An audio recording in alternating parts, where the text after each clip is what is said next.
Hey everybody, Live Farmer 73 here. Just had storms running through Mississippi and it's coming straight across the United States as usual. I have a question for you. What would you do if you were told there is nobody coming to help you? Not probably. What if you were told nobody is coming to help you?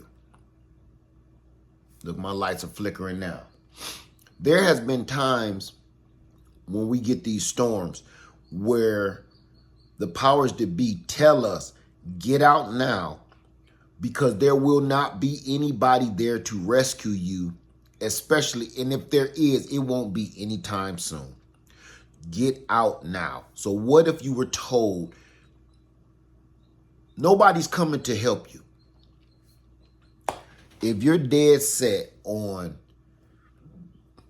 standing your ground, staying in your home, staying in your location,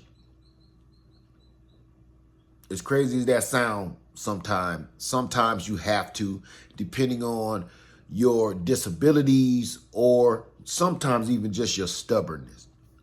I get it. Well, I was thinking, we just purchased this land and I'm having a house built next year.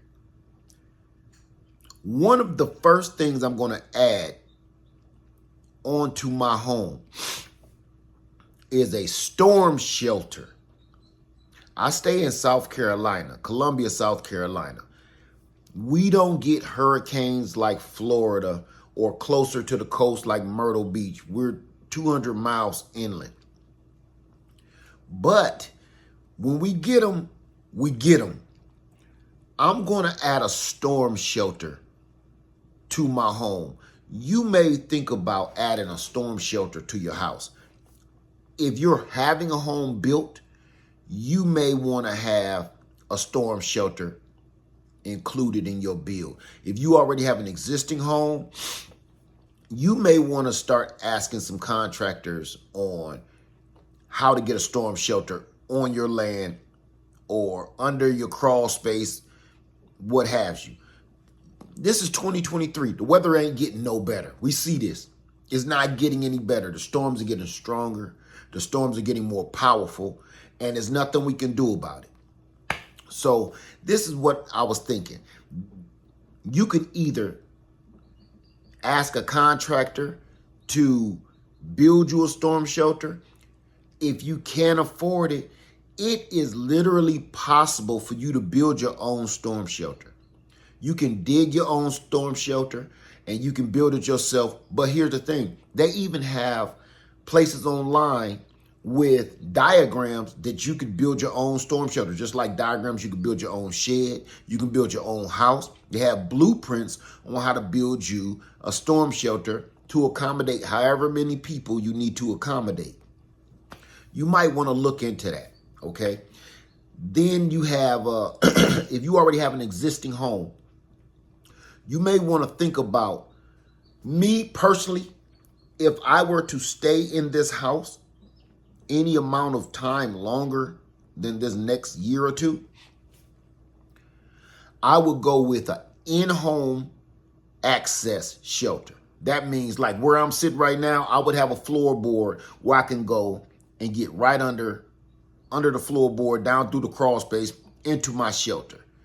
I would not necessarily want to build my storm shelter out there somewhere where I have to leave the safety of my dwelling to run out into the yard to get in that. If that's all you can do, sometimes that's all you can do. And it's totally understandable. And some people have to have that because of their soil and things of that nature. So,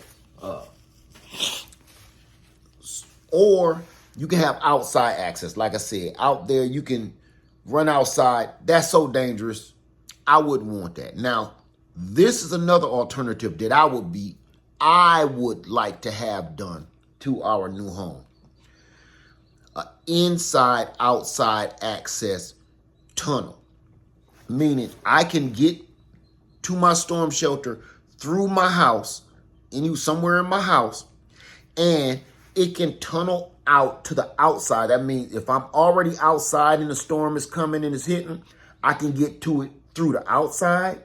Or if it's coming and I'm in here, I can get to it from the inside of my house. And if this house was to topple down on top of my access door to this shelter, of course you would have to have different kinds of communication to talk to somebody on the outside, let them know you down there. But if the house was to topple down on my shelter door here inside my house, I could go through the tunnel and I could still get out there. Just say it's 30 yards away. I could still maybe have access outside, vice versa. So that's which way I plan on leaning, even if I got to dig it myself. I'm in no hurry, but the way the storms are hitting us, they're not just taking out a couple of people or, a couple of homes here and there. They are literally decimating townships, not a few houses, not a couple of blocks anymore. These tornadoes are getting bigger, they're getting stronger, and they're showing no signs of letting up. As a matter of fact, they're even more of them now. Constantly. It's not just storm season anymore. Now it's just whenever. I would advise you at least look into it, because we have just as much bad weather now, deadly, life-threatening weather, as we do good vacation weather now. And I think it's something that we really need to think about. So, again, I'm going to leave you with this. Wait a minute. As far as digging your own shelter, please, please get some help digging your shelter, okay? Get some help, get some advice, look up some blueprints, and do it right, because I would hate for you to get down in that shelter and it's not done right and it crumble up on you. That's a grave. Or it may even flood. So all of those things, that's why I say just don't go out there digging a hole. Make sure you look up some blueprints and look at some schematics on how to do this properly. Because you could dig a hole in the ground and it may just flood up and fill up with water, and you and your family be stuck down there, and instead of getting whisked away in a tornado, you might drown to death in your own creation. So do me a favor. Do it right or have it done right. We spend money on so many other ridiculous things. I don't think a storm shelter is ridiculous anymore.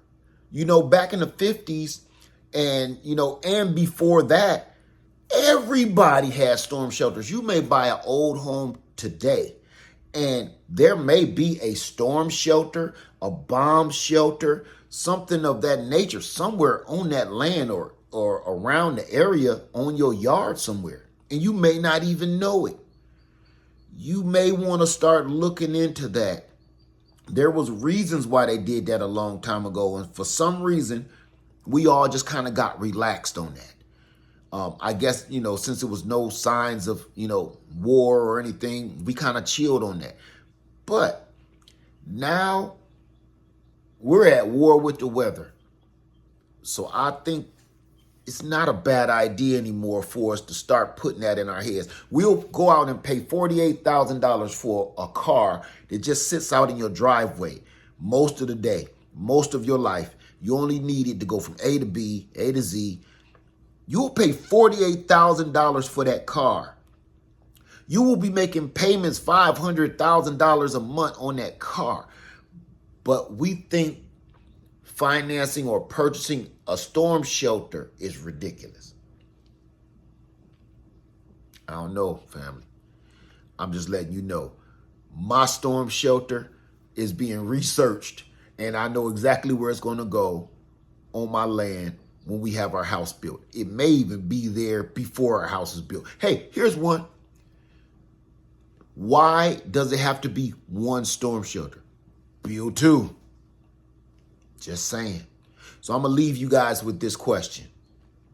What if you were told nobody is coming to save you?